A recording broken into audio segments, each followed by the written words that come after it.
성령이 교회들에게 하시는 말씀을 들을지어다 라고 각 교회, 7교회, 소아시아 7교회에 동일하게 말씀하십니다. 성령이 교회들에게 하시는 말씀. 누구도 보태서도 안 되고 뺏어도 안 됩니다. 이 말씀 그대로 이 소아시아 7교회를 향해 주시는 말씀, 이것은 2000년 전에 지금의 터키 소아시아 지역에 있던 그 7교회, 그때 존재했던 그 교회에게만 해당되는 말씀으로 편지로 보내지 않고 정확하게 이 소아시아 7교회를 향하는 이 편지는 오고 오는 모든 세대 속에 이 땅에 존재했던, 그리고 존재할, 앞으로도 주님 오실 때까지 이 땅에 있는 모든 교회를 향해서 주시는 7교회를 향한 편지는 모두가 해당되는, 모든 교회에게 해당되는 편지요. 더 나아가서 예수를 구주로 진심으로 믿고 있는 저와 여러분을 향한, 우리가 교회니까 이 건물이 교회가 아니고 사람이 교회라고 그랬죠. 예수를 구주로 믿고 예수 모시고 사는 저와 여러분이 교회이기 때문에 우리 모두에게 해당되는 말씀이라는 것을 우리는 잊지 말고 기억하고 소아시아 7교회를 향하여 주시는 말씀, 계시록 전체의 말씀, 성경 전체 66권의 말씀이 다 현재 이 땅에 존재하는 교회와 성도, 우리를 향해 주신 말씀이라는 것을 다시 한번 여러분이 꼭 붙잡고 말씀을 좀 들었으면 좋겠습니다. 그래야 나의 말씀이 되고 영양가 있는 말씀이 되고 나를 변화시키는 말씀이 되고 내가 그 말씀 때문에 변화가 가능해지고 복이 내게 들어오는 거라, 그 생각이 되어집니다. 자, 계시록 2장 3장에 기록된 소아시아 7교회 얘기를 좀 계속하게 되는데요, 오늘 두 번째 해당되는 서머나 교회 말씀 드리려고 합니다. 서머나 교회에 대해서는 제가 준비하면서 한번 두 번에 걸쳐서 드리는 말씀으로 제가 좀 대략 좀 윤곽이 오늘 드리면서 드리게 될 것 같아요. 모든 교회에 주시는 말씀들이 현실적으로 우리에게 해당되기 때문에 너무나 메시지가 풍성하지만 어떤 교회는 그냥 한 번에 드리고 어떤 교회는 이렇게 서머나 교회 같은 경우는 두 번에 드릴 이유가 뭔지 여러분들이 들으면서 아실 거라고 생각이 됩니다. 먼저 지난주에 살펴본 대로 에베소 교회는 예수님의 칭찬을 사실 많이 받았습니다. 어느 교회보다 많이 받은 교회임에 틀림없습니다. 그 에베소 교회의 행위, 수고, 봉사, 인내, 영적 각성, 그리고 영적 분별력까지 좋은 점들을 많이 가지고 있는 칭찬받는 교회였습니다. 그런데 단 한 가지, 그런 교회가 순수했던 첫사랑을, 처음 사랑을 버렸기 때문에 엄한 책망을 받고 심지어 빨리 회개하고 돌이키지 않으면 촛대를 옮기겠다는 엄중한 말씀을 듣게 됩니다. 이건 그냥 하는 소리가 아닙니다. 이건 정말 실제적으로 만약에 머뭇거리고 회개하고 빨리 돌이키지 않으면 에베소 교회는 교회가 아닌 거예요. 주님이 떠나버리겠다는 거예요. 촛대를 옮긴다는 것은 가장 무서운 말씀입니다. 그 말씀을 에베소 교회가 듣게 됐어요.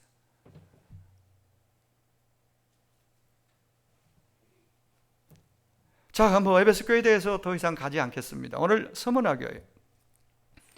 서머나 교회 하면은 당시에 많은 교회들이 핍박이 있었겠지만 특별히 서머나 지역은 특수한 상황이었기 때문에 거기에 세워진 서머나 교회 성도들은 핍박과 환난을 너무 많이 받은 교회입니다. 오늘 메시지의 내용 가운데서 그런 내용을 우리가 엿볼 수 있습니다. 그런데도 불구하고 그들은 끝까지 첫사랑을 지켰습니다. 끝까지 충성했습니다. 잘하는 말을 더 잘 살리라고 이렇게 엉덩이를 때려주잖아요. 충성하고 있는데 충성 얘기를 한단 말이에요. 그 얘기는 다음 주 이제 중점적으로 할 텐데, 아무튼 그래서 끝까지 충성하고 끝까지 처음 믿음을, 사랑을 지켜서 그 서머나 교회는 7교회 가운데 칭찬만 받은 교회 중에 하나예요. 두 교회가 칭찬만 들었잖아요. 빌라델비아 교회하고 서머나 교회. 정말 너무나 멋지죠. 그래서 여러분 들으면서 자꾸 교회가 들었다, 교회, 서머나 교회, 버가모 교회, 두아데라 교회, 사대 교회, 이 교회에게 하시는 말씀을 들을 때는 빨리 캐치를 해야 돼요. 예수를 구주로 믿는 나에게, 내가 교회니까 나에게 하시는 말씀을 책망이 나에게 주시는 책망이고 칭찬이 나에게 주는 칭찬이 되도록 신앙에 교정하고 회개하고 바꾸고 이게 세워야 되겠다는 생각을 빨리 해야 됩니다. 이게 영적 센스예요. 이게 꼭 교회에게 하시는 말씀이면 나는 조금 실제 나에게 해주시는 말씀인데 그렇게 안 들을 수 있거든요. 건물에게 주시는 말씀도 아니고 그냥 교회에게 막연히 주는 말씀이 아니라 그 말씀이 정확하게 나에게, 여러분에게 나에게 주시는 말씀이에요. 이걸 빨리 캐치하지 않으면은 어정쩡 대충 듣고 지나가게 된다는 거 우리 많이 경험했습니다. 자, 이 모든 교회를 향해서 주님은 불꽃 같은 눈으로 온 세상을 보시지만 특별히 교회를 향해서 예수님을 구주로 믿는 성도를 향해서 불꽃 같은 눈으로 지금도 지켜보고 계십니다. 왜요? 왜 보고 계세요? 잘하는가 잘못하는가 보고 잘못하면 혼내려고? 그렇게 접근하면 안 돼요. 결코 그러지 않아요. 주님은 우리를 불꽃 같은 눈으로 보신다는 그 표현 속에는 우리를 너무너무 사랑하시기 때문에 눈길을 뗄 수가 없는 거예요. 혹시 이 녀석이 잘못될까봐 넘어질까봐 그럼 일으켜주려고 그럼 나쁜 놈이 와서 이게 유혹해서 그럴까봐 지켜보고 계신 거예요. 지켜주려고 보호해주려고 뭔가 필요한 공급해주려고 이렇게 주님을 좋으신 분을 이렇게 봐야지 혼내주려고 잘못하는가 봐 잘못하면 막 심판하려고 아니에요. 주님을 너무 모르는 사람들은 그렇게 말하기도 해요. 이 험한 세상 우리를 정말 넘어질세라 실족할지라 우리를 지켜주시고 보호해주시고 또 필요한 걸 공급해주시기 위해서 우리를 불꽃 같은 걸 지켜보신다는 거 알고 그 하나님의 눈앞에서 주님의 그 면전에서 우리가 하루하루 살 수 있다면 우리는 많은 용기를 낼 수 있을 겁니다. 위로를 받을 수 있을 겁니다. 평강을 누릴 수 있을 겁니다. 하나님 나라를 경험하게 될 것입니다. 그분이 나의 왕이고 주님이시니까 그분을 부담으로 바라보지 말고 혼내실까 봐 두려움으로 그분을 보지 마시고 너무너무 나를 사랑하셔서 오셨잖아요. 자기의 생명을 내어주셨잖아요. 이런 분을 왜 우리가 그렇게 대합니까? 어렵게 무섭게 대합니까? 그분에 대해 왜 무관심하고 그분을 왜 자꾸 제껴놓고 가려고 합니까? 위험한 세상 이건 아니라고 봐요. 자, 그러면은 물론 잘못한 거 있으면 교정해 주시기 위해서 우리를 주목해 보십니다. 그리고 시간마다 부르셔서 예배를 통해서 말씀을 펴게 하셔서 나로 하여금 그 말씀에 비추는 내 모습 보고 이걸 고쳤으면 좋겠다. 네가 이렇게 변화돼야 되겠다. 네가 이렇게 나를 닮았으면 좋겠다. 네가 정말 복이 됐으면 좋겠다라고 끊임없이 우리에게 말씀해 주시고 교정해 주셔요. 그러기 위해서 우리를 오늘 또 주목해 보고 계신 것입니다. 자, 그럼 그 주님의 우리 예수님의 눈에 비춰진 우리 교회의 모습은 어떠할까요? 예수님의 눈에 비춰진 여러분의 모습은 어떨 거라고 여러분 예상하십니까? 그걸 우리가 이 교회를 향하여 나타나는 주님의 모습과 주님의 진단과 평가 그리고 그 주님의 처방 이런 것들을 통해서 우리가 계속해서 교회가 교회다워야 하고 성도가 성도다워야 하고 목사는 목사다워야 하고 그러기 위해서 우리가 말씀 앞에 진실하게 대면해서 듣고 도전하는 그러한 우리가 됐으면 좋겠습니다. 먼저 오늘 서문화 교회 그 도시를 잠깐 생각할 필요가 있어요. 도시, 서문화라는 도시. 이거는 에베소 지역에서 한 80km, 어떤 분은 60km 내지 80km 정도 떨어진 멀지 않은 곳에 있는 항구 도시였습니다. 항구 도시라는 것은 무역이 왕성하게 형성이 되니까 잘 사는 도시일 수 있겠죠.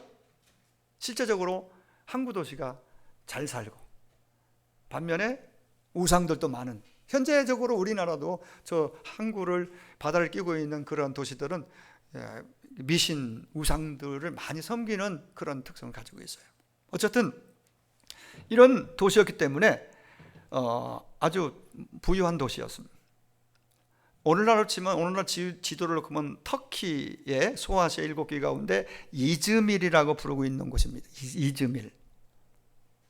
근데 서머나 도시는 로마의 충성을 다했던 도시로 기록이 됩니다. 당시에 로마가 소아시아 전 세계를 향해서 막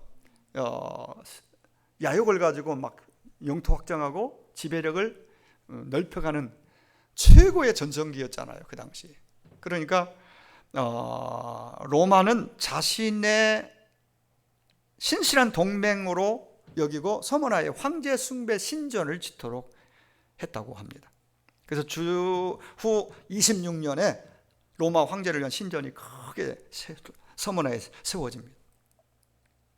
그 결과 서머나라는 도시는 멸신공의 로마 황제를 숭배하는 중심 도시가 됩니다. 우리가 그 서머나 교회의 상황을 정확하게 인지하려면은 이걸 좀 알아야 될 것 같아서, 로마 황제 숭배를 하는데 중심 도시 역할을 했어요. 신전이 있었고 거기에 유대인들이 많이 살고 있었다고 합니다. 유대주의 사상에 기독교를, 예수 믿는 사람을 가장 박해했던 무리 중에 하나가 사실은 유대인이에요. 유대교. 예수님을 그렇게 비참하게 잡아 죽인 무리도 유대교, 바리새인들 중심에서 유대교 아닙니까? 위선 참소하는 자들. 그 특징이 이제 서머나 교회의 그 짧은 내용 가운데 드러나요. 유대교인들의 그 어떤 성향과 그들의 특성이. 아무튼 서머나는 황제 숭배의 중심지입니다. 바로 이곳에 예수 그리스도의 충성스러운 교회, 서머나 교회가 세워졌습니다. 그러면은 서머나 교회에 편지를 보내시는 우리 예수님께서 사도 요한에게 영의 눈을 환상 가운데 열어서 기록하라. 소아시아 7교회. 7교회는 이 땅에 존재할 모든 교회를 향한 주님의 편지예요. 이 편지를 보여주면서 기록해서 편지를 사도 요한으로 하여금 기록해서 남기도록 했단 말이에요. 보내도록 했단 말이죠. 정확하게 말하면 예수님께서 성령을 통해서 사도 요한의 눈을 열고 영을 열어서 보고 듣게 하셔서 기록해서 보내겠다. 그래서 성령이 교회에 하시는 말씀이라고 한 것은 바로 그런 의미에서 정확한 거죠. 근데 여기 이 예수님이 어떤 분으로 나타납니까? 각 교회마다 7교회 각각 다르게 나타나세요. 모습이. 그래서 서머나 교회에 나타나신 편지를 보내신 예수님은 8절에 보면 크게 두 가지입니다. 처음이요 마지막이라는 하나고요. 또 하나는 죽었다가 살아나시니. 예수님 자기를 그렇게 사도 요한에게 자기에 대해서 그렇게 기록해서 보내도록 하죠. 자, 각각 다르게 예수님의 모습을 다르게 나타나시고 그렇게 기록하여 보낸 이유가 뭘까요? 교회마다 상황이, 형편이 각각 똑같지 않기 때문에 거기에 맞게 주님은 그들에게 격려와 위로와 또 확신을 주기 위해서 뭔가 거기 그 자체가 메시지를 담고 있다고 봐요. 두 가지라고 그랬죠? 서머나 교회에 나타난 주님은 처음이요 마지막, 그리고 또 하나는 죽었다가 살아나시니. 굉장히 중요한 메시지를 담고 있고 서머나 교회에는 이보다 더 큰 위로와 격려가 없습니다.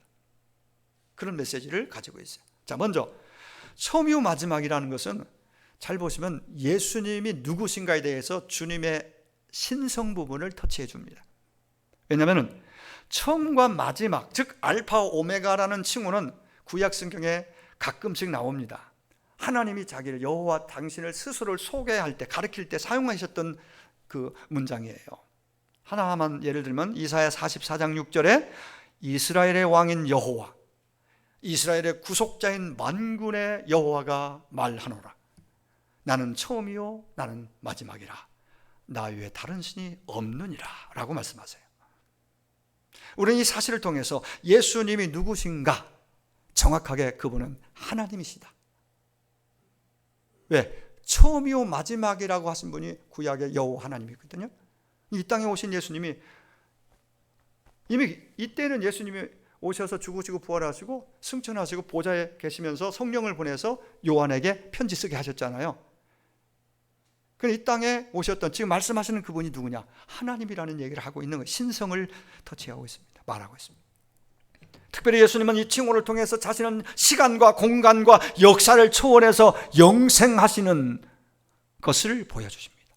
이게 어마어마한 박해와 환난 속에 있는 많은 사람들의 숨결 짐을 주고 가고 있는 그 현실 속에서 그 교회, 서문화 교회 성도들은 정말 가장 큰 격려와 위로가 되는 예수님이 아닐 수 없어요. 이 자체가 시공을 초월하신, 지금도 여기에 함께 하시는 영원 주권자 하나님, 그 하나님이 지금 이 자리에 우리와 함께 하시는 줄 믿습니다.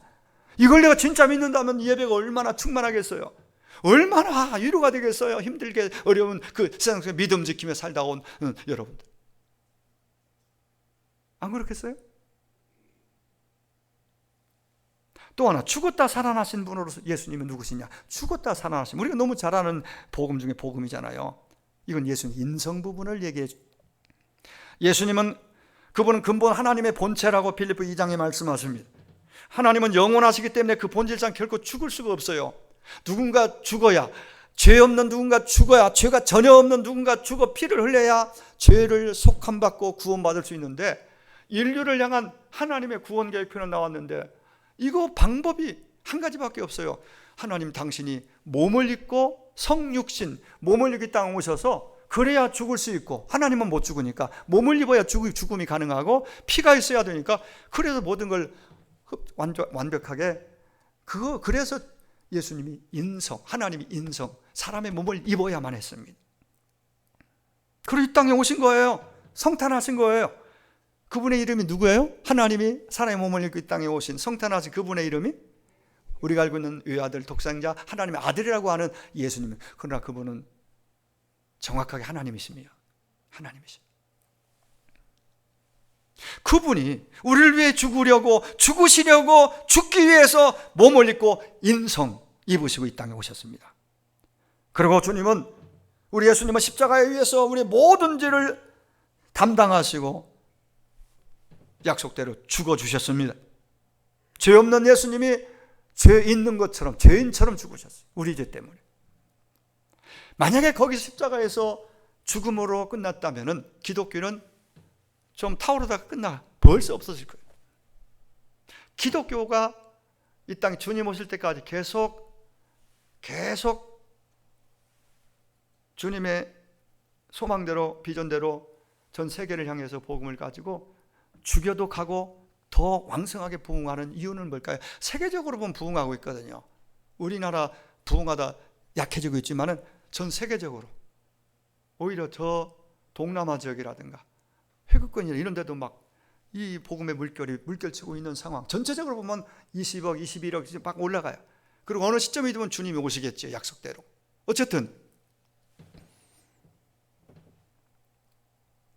이렇게 기독교가 가능하게 된 것은, 그 답이 바로 부활에 있습니다. 죄 없는 예수님이 십자가에 죽어서 우리를 위해 죽어주심으로 끝났다면 기독교는 벌써 사라지고 없었을 것이라는 얘기예요. 그분은 약속대로, 성경대로 십자가에 죽으셨으나 죄 문제 해결하고 사망 권세 완전히 깨트리고 죽음을 다스리시는 하나님의 그 능력으로 다시 살아나셨습니다. 주님의 부활을 믿으십니까? 그분은 다시 살아나셨어요. 사망의 권세를 깨트리고 누구도 제치지 못했던 무덤의 문을 제치고 그분은 부활하셨습니다. 그래서 죽었다가 오늘 본문에 살아나신 분으로 소개하는 것은 사망을 체험하셨다는 거예요. 그 사망을, 고통을, 모든 걸 다 채우라 직접 그분이 우리가 당하는, 서문화교회가 당하는 죽음 앞에 두려워할 수밖에 없죠. 다 뺏어가고 핍박하고 그 모든 것을 충분히 주님은 아신다. 좀 이따 말씀드려 아신다는 거예요. 그럼 얼마나 위로가 되겠어요. 이기신 분, 이 칭호를 통해서 자신이, 예수님은 부활의 주 되심을 분명히 보여주십니다. 다시 묻습니다. 여러분, 왜 예수님은 서머나 교회의 처음과 나중 마지막으로 그리고 죽었다가 살아나신 이로 나타나셨을까 소개하고 있을까요? 이유는 분명합니다. 그 어느 교회보다도 그 시대에 핍박당하고 고통당하는 서머나 교회 성도들을 위로하기 위해서, 용기를 북돋아주기 위해서였습니다. 혹시 순교의 제물도 고통스러운 죽음으로 네가 죽음을 맞이한다 할지라도 내가 부활했으니 네 생명은 내가 책임지리라, 너도 부활하리라 라고 말씀하고 계신 거죠. 우리는 정말 그런 고통이 큰 손해가 내 앞에 예견되면 믿음도 놔버립니다. 손해볼까 봐 떨고 적당히 타협점을 찾고 그렇게 지나가려고 합니다. 이런 모습은, 이런 신앙은 충성하고는 거리가 너무 멀어요. 충성이란 단어는 다음 주에 정확하게 다시 깊이 살펴보겠지만은 그 상황에서 신앙의 신의를 지키고 하나님과 앞에서 신앙의 정조를, 지조를 지키는 것이 충성이거든요. 변질과 타협은 충성하고는 거리가 너무 멉니다.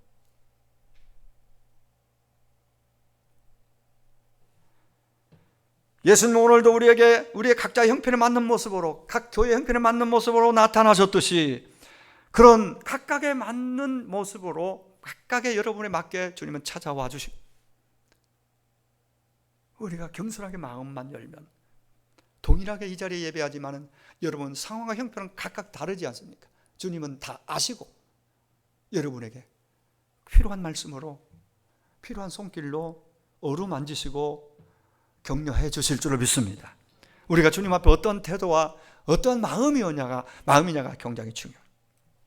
그렇습니다. 처음이요 마지막 되신 우리 주 예수 그리스도의 은혜로, 죽었다가 살아나신 우리 주 예수 그리스도의 은혜로 이와 같은 회복의 역사가, 코로나 팬데믹으로 2년 반 3년 가까이 우리가 눌려있던 그 모든 상황을 이제는 깨쳐버리고 떨쳐버리고 정말 놀라운 회복의 은혜가 이 시간 우리 모두에게 있기를 간절히 원합니다. 자, 서머나 교회에 대한 주님의 진단 평가를 보십시오. 9절에 보시면은, 우리 9절을 한번 읽어보실까요? 9절 시작. 내가 내 환난과 궁핍을 알거니와 실상은 내가 부요한 자니라. 자칭 유대인이라 하는 자들의 비방도 알거니와 실상은 유대인이 아니요 사탄의 회당이라.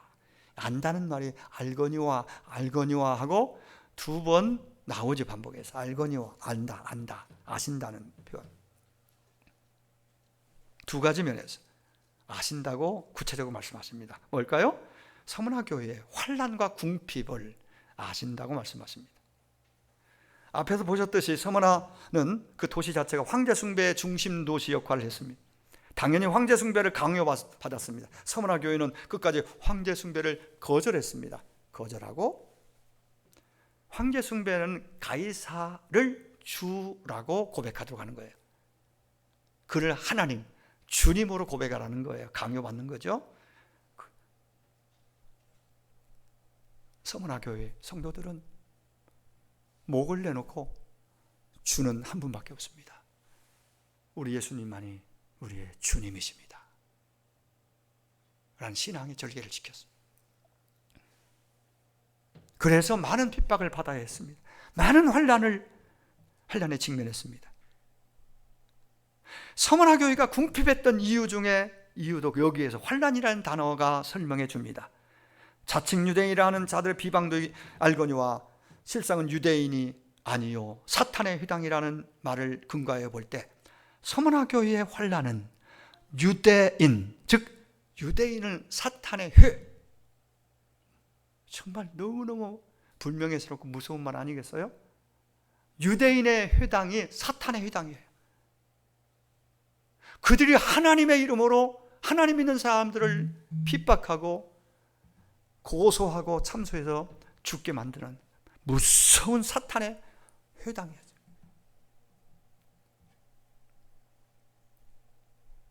서머나 그 도시의 유대인들은 사탄이 조종하는 대로 조종을 받아서 예수 믿는 사람들은, 서머나 교회 성도들은 로마 국교를 적대시하는 로마의 역적이라고 참소하였어요. 사탄의 특징 중에 특성 중에 하나가 참소하는 자입니다. 마귀는 참소하는 자입니다. 이간질하는 자입니다. 거짓말장입니다. 그 거짓으로 계속해서 기독교는 없어져야 할 존재로 인식하고 예수 믿는 것은 다 죽어 없어져야 한다고 생각하고, 이렇게 로마 정부에, 힘 있는 정부에 이걸 좀, 그러니까 서머나 교회가 얼마나 힘들었겠어요. 그 핍박, 가까이 있는 유대인들로부터. 그러니까 경제적으로, 그러니까 로마에서 의도적으로 다 뺏어가는 겁니다. 직장에 쫓겨나는 거예요, 예수 믿으면. 이런 상황들이 여기저기서. 그러니까 서머나 교회 성도들이 궁핍하고 그 큰 환난. 근데 놀라운 건요, 다 빼앗기고 없는데, 인간적으로 너무 가난하고 없는데 주님은 뭐라고 평가하시고 진단하셨습니까? 주님 보실 때 실상은 서머나 교회는 부유한 교회다. 이해가 되세요? 부유한 교회래요, 서머나 교회를. 어떻게 이런 평가가 나올 수 있을까요? 우리는 좀만 생각해보면 무슨 의미인지를 금방 알 수 있습니다. 예를 들어서 라오디게아 교회의 경우는 정반대입니다. 그들이 뭐라고 하는지 아세요? 계시록 3장 17절에 네가 말하길, 라오디게아 교회 그들이 말하길, 나는 부자라, 부유하여 부족한 것이 없다. 그렇게 하면서 부자하고 부유한 거 없다, 부족한 것이 없다, 넘친다는 게 모든 것이 풍성하다. 근데 주님이 평가하기를, 야, 네 공고한 것, 가련한 것, 가난한 것, 눈먼 것, 벌거벗은 것을 네가 알지 못하는구나. 너는 가난뱅이야 라고, 나중에 라오디게아 마지막 교회죠, 7개가 그때 얘기하겠지만, 그렇게 주님은 정확하게 진단하고 그들에게 말씀하셨습니다. 그 라오디게아 교회는 겉으로는 부유했지만 아무것도 없는 영적 가난뱅이, 물질적으로는 풍성하고 권세도 있고 명예도 있고 세상 것 다 갖췄는데, 그런데 한 가지 가장 중요한, 영적으로 주님에게서 완전히 아웃사이드로 떠나 있고 그냥 입으로만 주여하는 그 정도의 신앙에 머물러 있는. 여러분, 부자라도 어리석은 부자가 있죠. 성경에 하나님에 대해 부여하지 못하고 선한 하나님이 기뻐하시는 일에 부하지 못하면 가난한 자, 가난뱅이. 이게 주님의 기준이고 평가입니다. 주님이 보실 때 가난한 부자가 있는가 하면 부유한 빈자도 있음을 알게 됩니다. 여러분은 어떻습니까? 수십억 나가는 아파트 없다고 스스로 위축되지 마십시오. 빈번한 괜찮은 곳에 집 한 채 없다고 여러분, 나는 왜 이렇게 가난할까? 스스로 여러분 그렇게 평가하지 마십시오. 여러분 믿음의 부자요, 주님에 대하여 부유한 자요, 주님이 원하시는 기뻐하시는 자리에 있다면 여러분 적어도 주님이 보실 때에 결코 가난한 자가 아니에요. 주님의 평가가 정확하지 않을까요? 주님의 말씀이 기준이 되어야 되지 않을까요?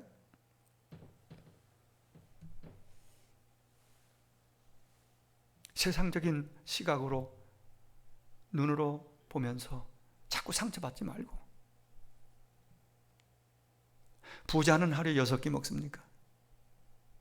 부도 하나님이 약속하신 그 복 중에 한 부분이 다가 아니고 더 중요한 것이 있다는 걸 우리는 인식하고 살아야 되겠어요.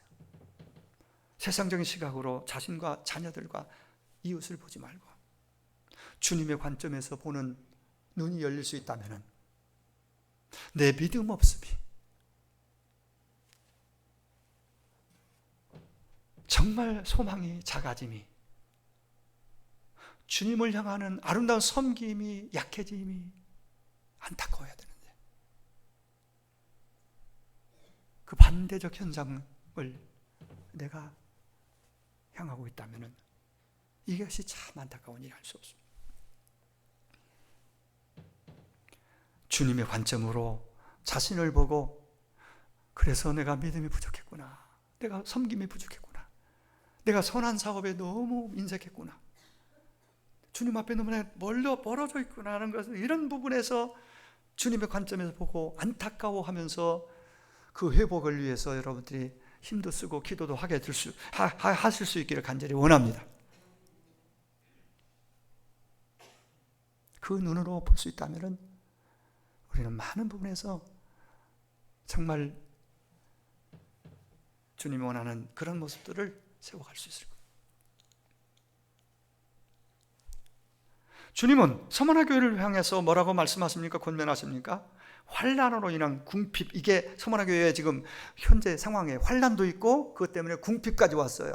최악이잖아요, 사실은 인간적으로. 그런데 주님은 현재적으로 당하고 있는, 고통을 당하고 있는 서머나 교회에 너는 장차 받을 고난을 두려워하지 말라, 너는 부유한 자라고 인정해 주시면서 두려워하지 말라, 앞으로 너에게 또 다른 고난이 올 것인데 그럴지라도 두려워하지 말라고 말씀하십니다.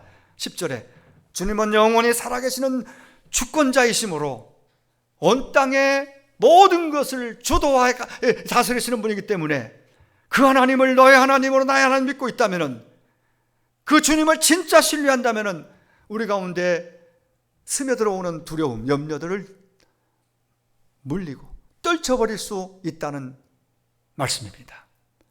주님을 신뢰하면. 시편 기자는 그래서 이렇게 고백합니다.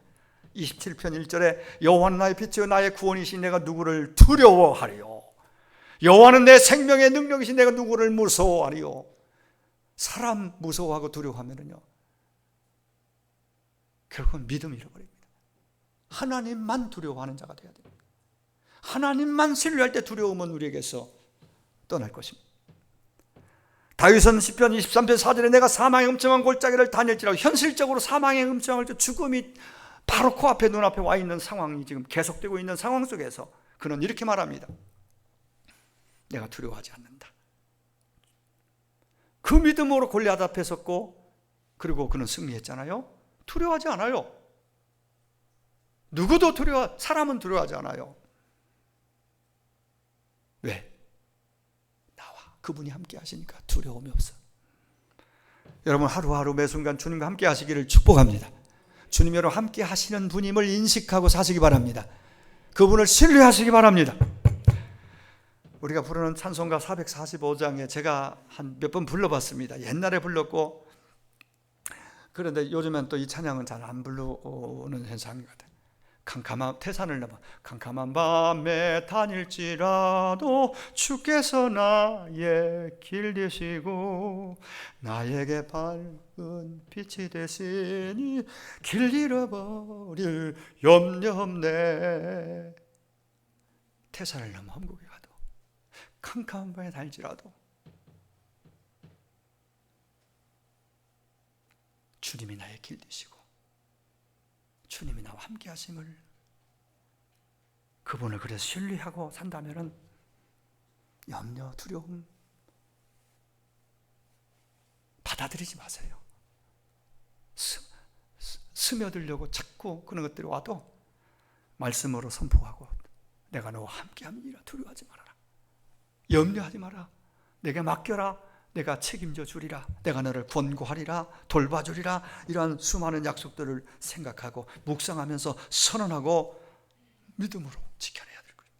이제 말씀을 맺으려고 합니다. 오늘 이제 서머나 교회를 향한 중간 결론입니다. 서머나 교회를 향해 두려워하지 말라고 하신 말씀은 허구원 치는 말씀이 아닙니다. 사망을 정복하신, 그리고 살아계신 영원하신 주권자의 음성입니다. 그리고 오늘 나와 여러분에게 주시는 세미한 주의 음성입니다. 두려워하지 말아라. 혹 고난이 올 수 있으나 그대로 그 모든 것을 믿음으로 대비하고 주만 신뢰하면은 전혀 네 인생을, 네 신앙을, 네 사명을 그것이 무너뜨리지 못할 거라는 얘기예요. 마귀가 성도들에게 육체적인 고통을 통해서, 경제적인 가난을 통해서 하나님에 대한 신앙에서 멀어지고 미지근해지고 멀어지게 만드는 그 함정에 빠지게 합니다. 그래서 오늘 볼지어다 마귀가 그러잖아요. 볼지어다 마귀가, 주목해 봐야 됩니다. 서머나 교회를 투옥하고 궁핍하게 한 것은 유대인의 회, 사탄의 회당, 유대인이 앞장서서 그 역할을 했지만은 실제적으로 유대인을 통해 마귀가 한 짓이라는 거예요. 이걸 우리가 정확하게 그렇게 해석하고 그렇게 대입해서 우리는 대비를 해야 될 것입니다. 마귀가 그렇게 한다. 그러면서 다시 말씀드립니다. 실상은 네가 부유한 자라. 얼마나 밝고 멋진 주님의 말씀이에요. 성원아 교회가 물질적으로 궁핍했습니다. 육체적으로 고통스러웠습니다. 그러나 영적으로는 건강했고 영적으로는 부유했습니다. 믿음에 부유했습니다. 예수님을 향한 사랑도, 교회를 향한 섬김도 부유했습니다. 하늘나라에 대한 소망도 약해지지 않았습니다. 비록 그들은 이 땅에 보물을 쌓아두지 못했습니다. 그러나 하늘나라의 보물을 크게 쌓아갔습니다. 그래서 예수님은 그들을 가리켜 너희는 부유한 자라.